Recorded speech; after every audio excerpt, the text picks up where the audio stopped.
Hello guys, so for today's videos we're going to do our 6 leads um, connections for our rectifier diode. So sorry for the writings, it's not good enough, my writing is not good, but I'm trying to do it that you can understand also.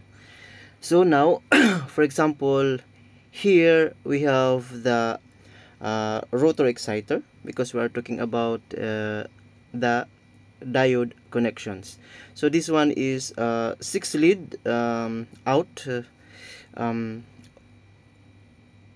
rotor exciter. So we have here 1 2 3 windings. So let's say we are going to name it our ending and beginning, like for example A1 and A2. So the rest of the 3 windings should be uh, we are going to make it as A1 A2. So here A1 A2. So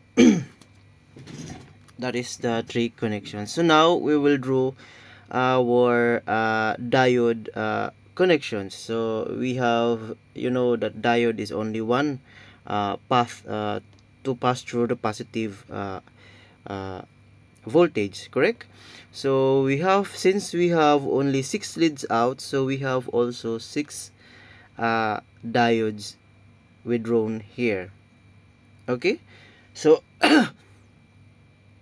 here we have, this type of connections is we are typically seen always in our diode rectifier, which is connected always in the uh, exciter rotor. So this one, like the same like half moon connections, the like the half moon diode, which is have 3 connections diodes itself. We have the positive diode and the negative diode.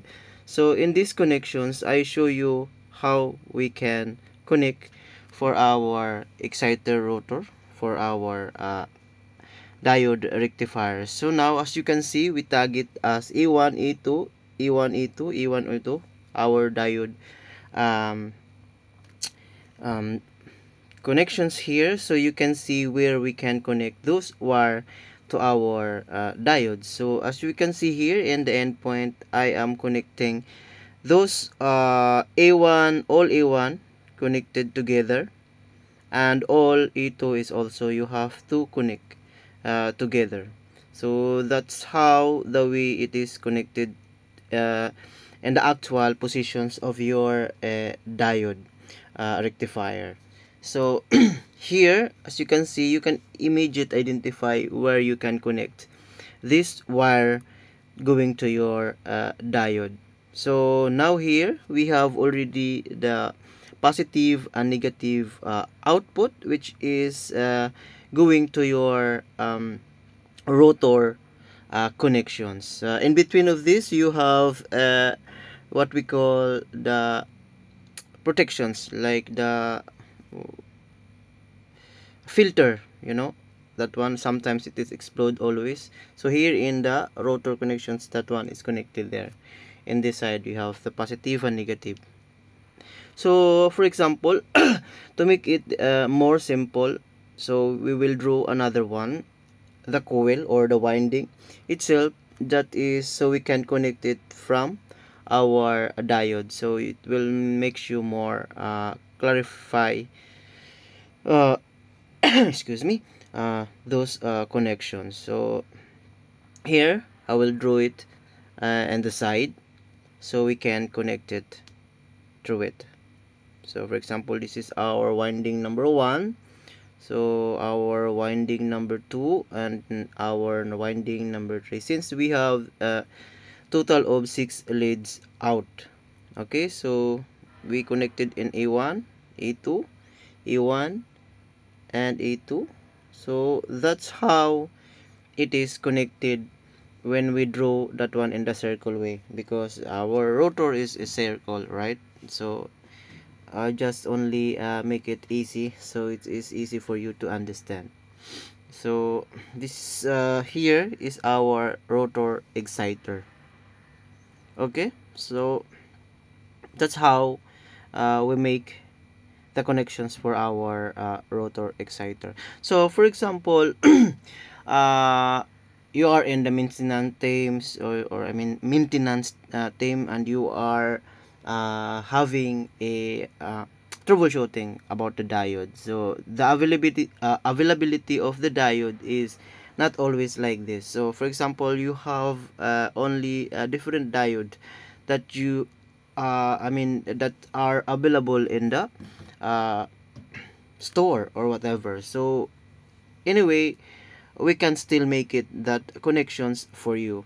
So just stay tuned, and I will show you how we can uh, do another wiring for your 6 leads output for your rotor exciter. So meanwhile, I will erase these things and I will draw it again, the new diode and connections for you.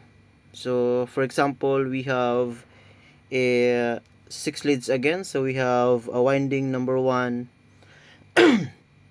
excuse me, we have a winding number 2 over here. So the drawing is not good enough, but but you still can understand these connections. Okay, so okay, we'll draw again. Okay, so we have here the 3 windings. You have the beginning or E1, and the ending is E2. So and the actual connections should be like that. If you use a multimeter, you can find the ending and beginning of your winding. So here we will draw other type of diode, so where you can connect all of it, the connection. So this one is different diode, so at least we have an options if we don't have available those, you know, the half moon rectifier, diode rectifier. So here also you can use it, but make sure that if you replace the diode, you have to refer what amperage those diodes that you need to replace. For example, you have the 30 amps, 70 amps, you should follow also those amperage to make it sure that it will work perfectly and it will not burn easily because of the uh, current that flown to these diodes. You should follow whatever you remove those diodes. So here we have the positive, negative, and we have the 3 connections for your AC. Okay, so now how we can make the connections for this. So this is mostly common diodes that we are I mean it is available in our store or wherever market you are going to buy, either online or in your countryside. So here is I extend the connections for your E1, and now we're going to join together our connections for E2. So just join together that one internally, that is internal connections in your winding, which is in the rotor side, and our E1 should be connected to our AC. So that's how the connections should be if you don't have available the other diode rectifier. So you have now the output for your connections going to your rotor connections. Okay, so we have the positive and negative. So that's how simple if you have another diode which is available in your area. So it will work perfectly to your any of uh, rotor exciter, which for example you need to replace a diode rectifier. So any of the diode you can use it, but make sure that you are understand how the way it will be the output for your connections. So just follow this video so you can make it those connections of the diode rectifier. So here it is clearly we've seen how we will change the connections if the availabilities of your diode in your area, in your country, I mean. It's okay.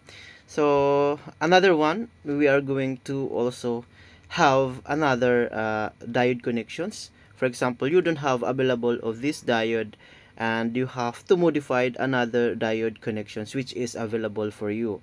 So now we are going to erase all of it, and I will draw it for you, the new connections for new diode um, connections, which is different diodes also. Okay. So okay, I will just delete those not necessary, so just leave it, the rest of it. So we have 6 lead output connections. Excuse me. So here we have the two diode, which is, we have here the positive and negative diode.